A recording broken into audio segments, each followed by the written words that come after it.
You are listening to Stories from Väruld.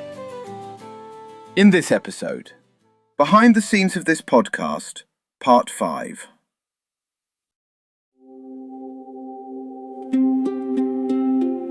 Welcome to Behind the Scenes, where Värüld's creator, Desiree Nordland, is interviewed. Her AI voice is with me today as usual. Hello, Desiree. Hello. I know you want to present a new feature today, Desiree. I do. Stories from Väruld presents fragments, and that is how I want it. But in many episodes, I've added a link to a world map so you can see where the episode is taking place. That way you can see other episodes from the same area too. That could be one way to link episodes together, I agree. Giving it visual and geographic context. Good idea.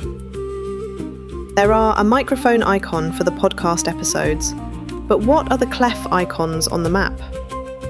That is music I've made in Suno for the world.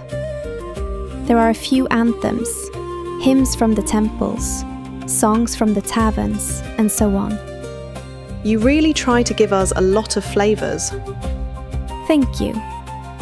One of the advantages of AI is that it is easier to work on your dream project, like this podcast, and making music.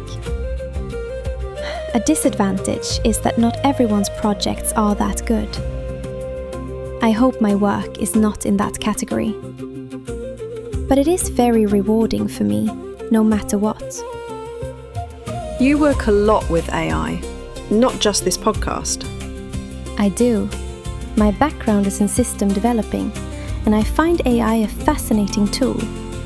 Within programming, there has not been much of a debate about the use of AI, not as it has been within more cultural areas.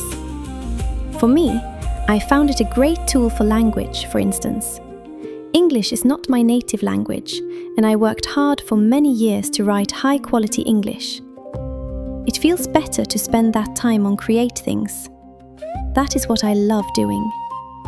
Don't your customers get upset when you use AI? I used AI illustrations already at my first Väruld Kickstarter. I think they know. I've also stated that I use AI in more general terms on Itch, where I sell my material. I use what I find helpful and fun. And so you just tell an AI to create you a character? No.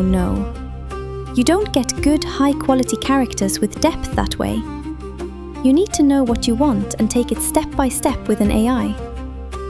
So if I ask, let's say, ChatGPT to give me a stonemason, I get a very generic stonemason. You have to give it more to work with, which means you have to create the character.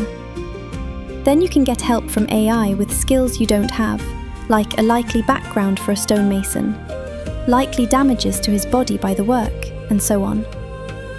And of course with the language, but there as well you need to know what you want, or you'll get generic writing. So you don't think that using AI is stealing? No. We have always been inspired by others' work. And the lawyers will figure out rules for training, if needed. A pleasure talking to you, Desiree. That was all for tonight, good folks. Thank you for listening to my podcast. And don't forget to check out the map and let me know what you think about it. Thank you for listening to Stories from Väruld. In the next episode, Law, the birth of the Alvaldugas.